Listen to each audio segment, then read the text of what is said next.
Times Drive, and my first question is about the bike itself. This is the first product Zeno has launched in India.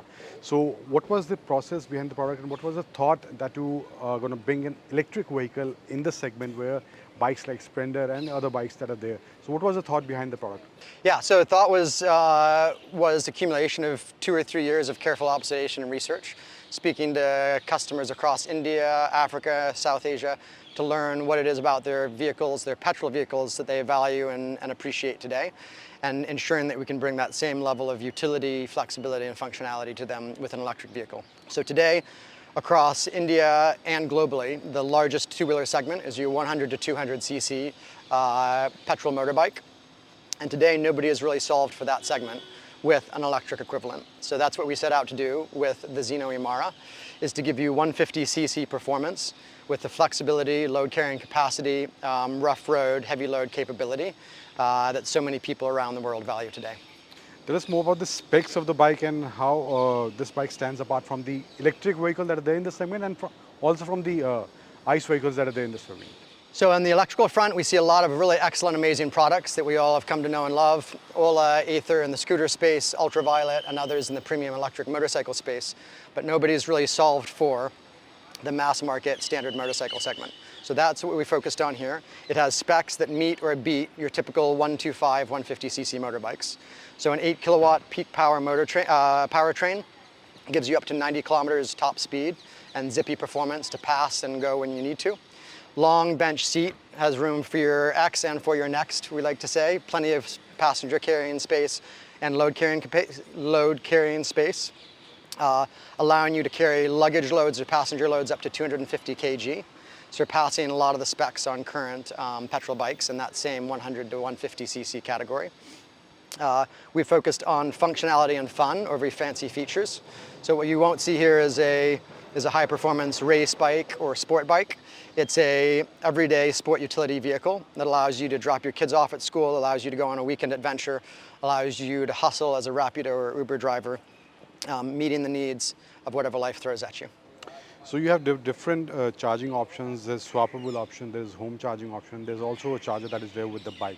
So how are you planning to manage that consistency? I mean, how are you planning to expand that sort of charging network with the product? And also, I mean, what regions are you targeting first?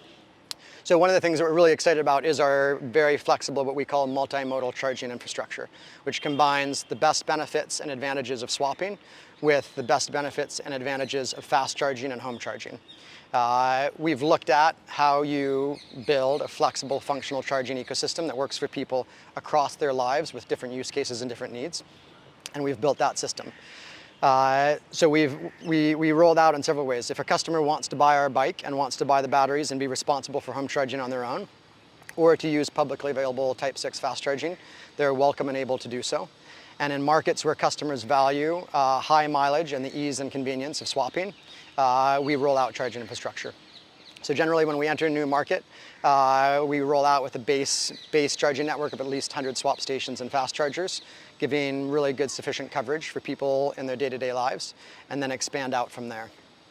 Here in India, we'll be starting in Bangalore and then rolling out to serve customers in additional markets. But anyone's welcome to join the waitlist or place a pre-order, and we will serve and deliver bikes to them when we enter their market. So the current manufacturing facility that is there is in the NCR itself. So what are your plans, I mean, in terms of expanding the manufacturing, and also in terms of what sort of parts that you are sourcing locally, and what are your parts that are being sourced globally and from the other countries? Yeah, so our manufacturing plans, right now we have an assembly facility here in NCR. We're also doing assembly in our initial export market of Kenya, where we have 2 assembly facilities that are assembling and producing bikes today. All of our supply chain is heavily focused on sourcing from India, so wherever and whenever possible. If we're not making something ourselves, we're sourcing it from a tier 1 or tier 2 supplier here in India. And over time, we will integrate and adapt to have a supply chain that ensures highly reliable, highly affordable, really high performance motorbike, still relying on key components globally as and when we need to.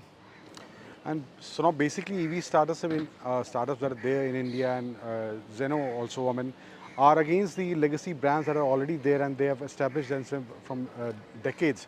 So what sort of strategy do you have in mind with Zeno brand and with the products that you will be bringing in the future under Zeno brand?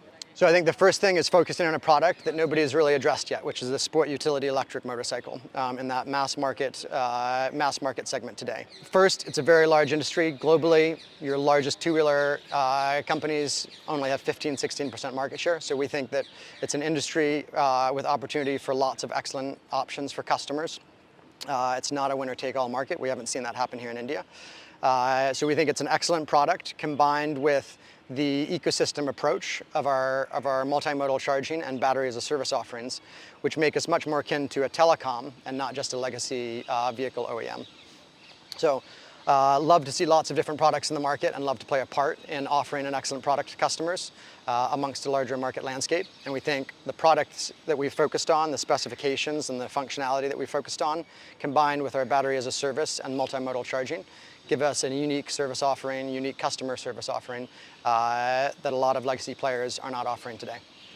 My last question is, what was the founding vision behind the brand and how were the past experiences, the journey from initial thoughts to making a product like Emara, and what are your plans in terms of expanding the portfolio, because there are different set of customers that are there in the Indian market, different needs, different requirements, family, youth, there are lots of other areas.